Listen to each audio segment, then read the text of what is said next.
Hello everyone, my name is Trevor, I go by Mr. Trails, and in today's video we'll be going over top 5 deceptively bad cells in Dauntless. That terminology may be a little confusing, so obviously I'll need to explain what I mean by deceptively bad. For me, a deceptively bad cell is one that's effect looks like it would be good, but is actually one that doesn't do much for you or actually hurts you. These cells often find their ways into the hands of newer players and infect their builds, making them unpure. So today we'll be tackling those cells that deceive you into thinking they're good but are actually quite bad. And this list was formulated and sorted with the help of HamDaddy, who is famous in the Dauntless community for his build making and fixing as well as mod of many Dauntless channels on Twitch. But let's kick off our list, and at number 5 we have a tie between a few cells and a combination of 2 cells. Let's start by taking a look at the combination of 2 cells, which are Discipline and Cunning. If you saw my video on the best perks, armors, and weapons in Dauntless, you may recall these cells being somewhat decently treated in that video. Discipline I even consider a top tier cell when ran at +3. So why would it then make its way into this video? Well, it's because of Cunning's bonus critical strike damage when at +6 of 30%. That makes putting more critical strike chance in your build look more appealing. When we take a look at the numbers, at +6 Discipline and +6 Cunning, you have a 25% critical strike chance, and your critical strikes now do a total of 180% base damage. According to our big brain number crunchers for the game, this ends up being a multiplicative 20% damage overall, which getting a +20% multiplicative damage doesn't sound that bad. However, what is bad is what this damage costs. 12 of your 36 slots in perk economy for 20% multiplicative damage is not a good deal, when instead of 6 Cunning and 6 Discipline, you can run 3 Discipline, 3 Berserker, 3 Wild Frenzy, and 3 Overpower. This change alone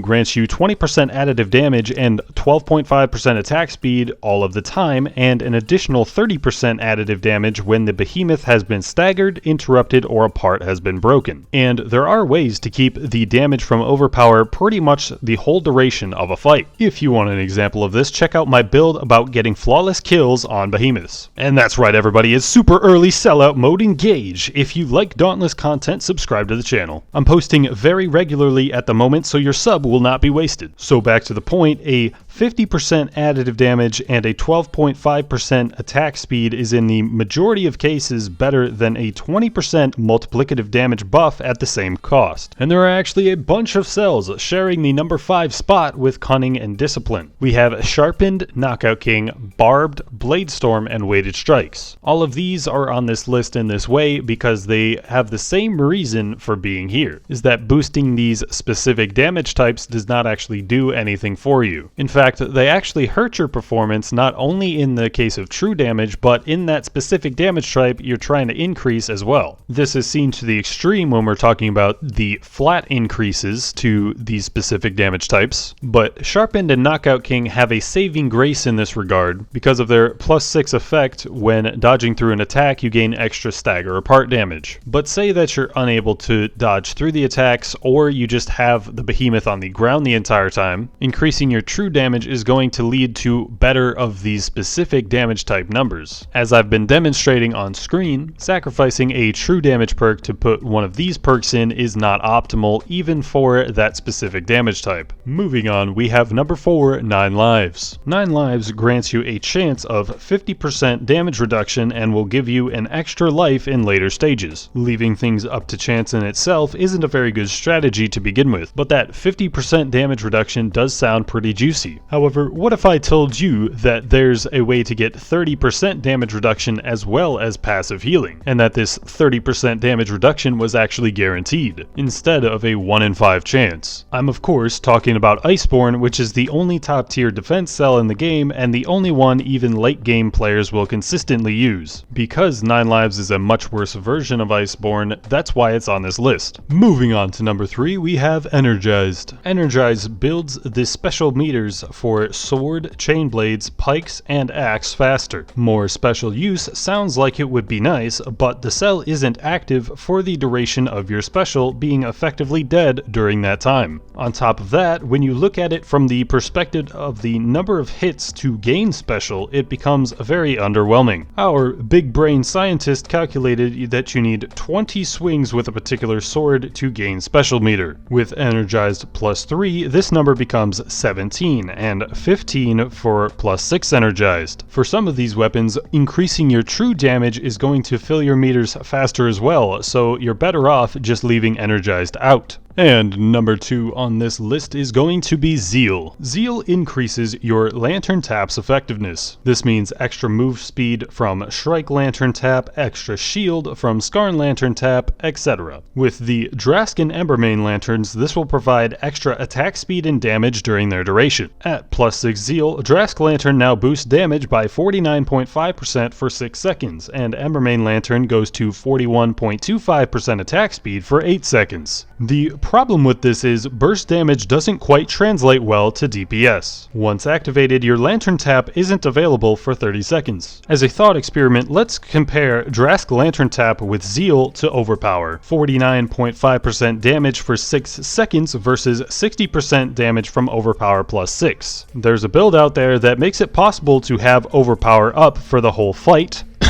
Cough, cough. But even if it wouldn't be the entire fight, there's no specific cooldown to get this 60% damage, versus Zeal, where there is a built-in cooldown to get this 49.5% damage from the Drask Lantern, which is already inferior of a number. But if we take this in terms of a fight that lasts 30 seconds, and say it takes 2 seconds for us to get our boost from Overpower. If we have a complete stagger lock on the Behemoth, then Overpower is up for 93% of the fight's duration, whereas with Zeal we would only have that 49.5% damage for 20% of the fight in that 6-second time frame. But that's not to say that Zeal or any other cell on this list doesn't have its specific uses, but in general they're just not worth the slot in your build. And the last cell on the list, number 1, is Evasion. Evasion, when at +6, increases how long you're invincible while dodging by 42%. Sounds nice, and something that might help you survive a bit, right? Wrong, sir. You are wrong. Without Evasion, you only have 0.21 seconds of invincibility frames to dodge an attack, meaning that Evasion +6 gives only about another 0.1 seconds of invincibility. Ignoring how underwhelming the increase is though, consider how this hinders a player from learning proper dodging timing. If you get used to using these extra 0.1 seconds to dodge, then you'll be hit relentlessly once you've taken it off. And that's why we have it number 1 on this list, as it's a cell that sounds helpful but actually really damages your skill progression in the game. And that is going to wrap up today's video. Thanks again to HamDaddy for helping with the ordering of this list, and thanks to Mirnan for clarifying some of the numbers for me. Did you enjoy the list? Let me know what you think in the comments. If you have any cells that I didn't mention that you think fit the bill of the Deceptively Bad category, then I would love to hear what you think. If you guys enjoyed the video and enjoyed Dauntless content, consider subscribing to the channel. If you want to know more about Dauntless builds and other cells in general, check out my guide on the science of Dauntless build making that I posted a little bit ago. Thank you guys so much for watching. The channel has been growing so much and I just have you guys to thank for that. That is going to be it from me. My name is Trevor, I've been Mr. Trails, and I will catch you guys next time.